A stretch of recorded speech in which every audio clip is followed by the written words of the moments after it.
Why people with dementia switch back to the past. People diagnosed with dementia often have a distorted sense of time passing. My friends who are clinicians often comment on their patients with dementia preparing and arriving for their appointments many hours before they're scheduled. Dementias such as Alzheimer's disease progressively impair cognition, causing problems with memory and planning, and day-to-day functioning, making it difficult to do things like shopping and cleaning. Accurate time perception is critical in our modern society, and for much more important reasons than waiting room congestion, so this disorientation significantly affects those with dementia and their families and carers. The Australian population is aging, and with this comes an increased prevalence of dementia, Alzheimer's disease being the most common. 1 in 10 over 65s and 1 in 3 over 85s have dementia.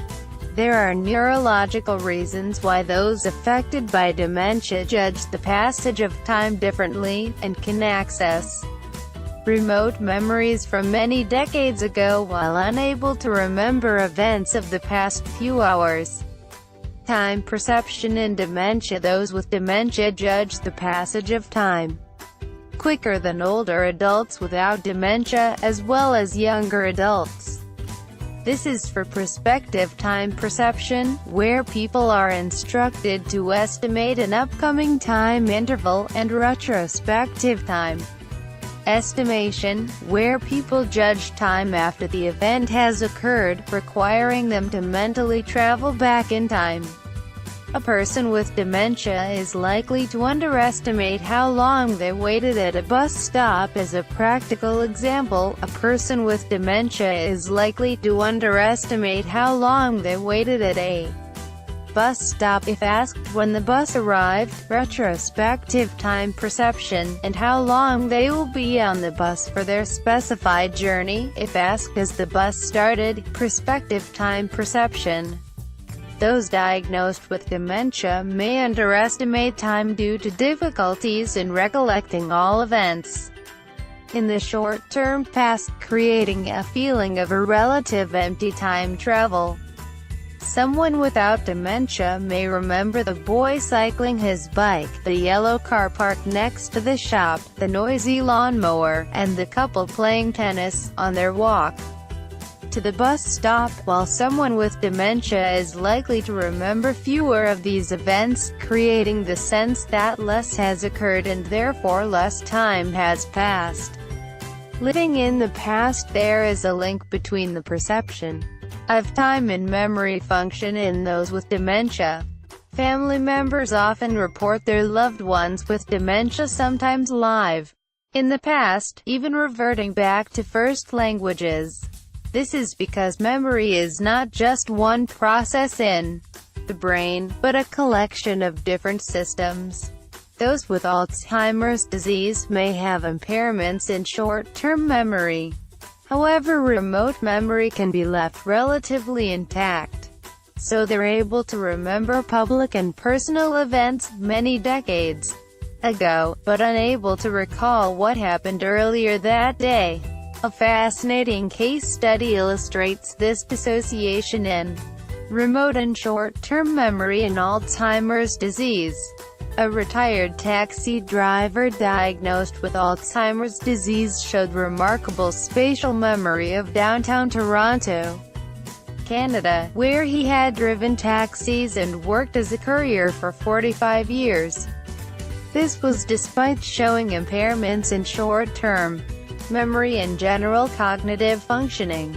But while those with Alzheimer's disease can typically remember events in the distant past better than those in the immediate past, they still perform worse than older adults without Alzheimer's disease in memory retrieval. It appears that events and facts most frequently retrieved and used over a lifetime are those better recalled by those with Alzheimer's disease. Interestingly, it appears that events and facts most frequently retrieved and used over a lifetime are those better recalled by those with Alzheimer's disease in late life, rather than those encountered at any particular age. This frequency of use memory pattern is mirrored in bilingual people with dementia. A friend commented that her grandmother, who immigrated to Australia from Greece over 50 years ago, is increasingly conversing in Greek despite predominantly speaking English for decades, causing problems for my monolingual English-speaking friend.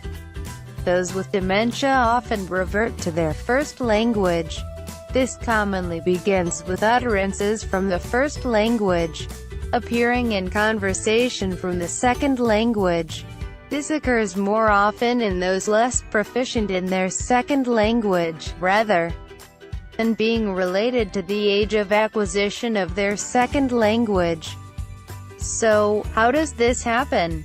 Probably because familiar memories rely more on the brain's cortex, its outer layer, while short-term memories rely more on a structure called the hippocampus. The hippocampus is typically affected at the start of late-life dementias such as Alzheimer's disease, with regions of the cortex affected subsequently. Drawing of the brain, showing the hippocampus and areas of brain involvement in Alzheimer's disease, Shuttershock. How to best respond? Families and friends of those affected by dementia often do not know how to respond when their loved ones rely on these remote memories, at heart, living in the past. It's certainly not the case that these remote memories should be ignored or suppressed.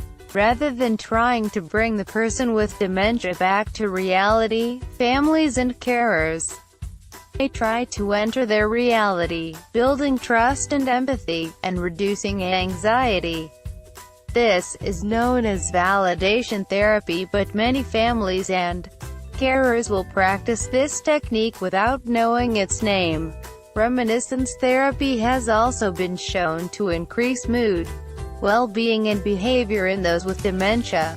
This involves the discussion of past activities, events and experiences, usually with help of artifacts such as photographs, music and familiar items. Alzheimer's Australia has some fantastic help sheets and phone line to help carers and family members communicate with loved ones with dementia.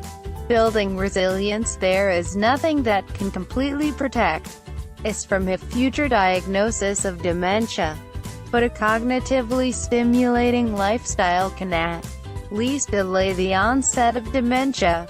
This means using your memory and other cognitive skills as much as possible, for example, working in a mentally challenging job, doing crosswords, and engaging in social activities.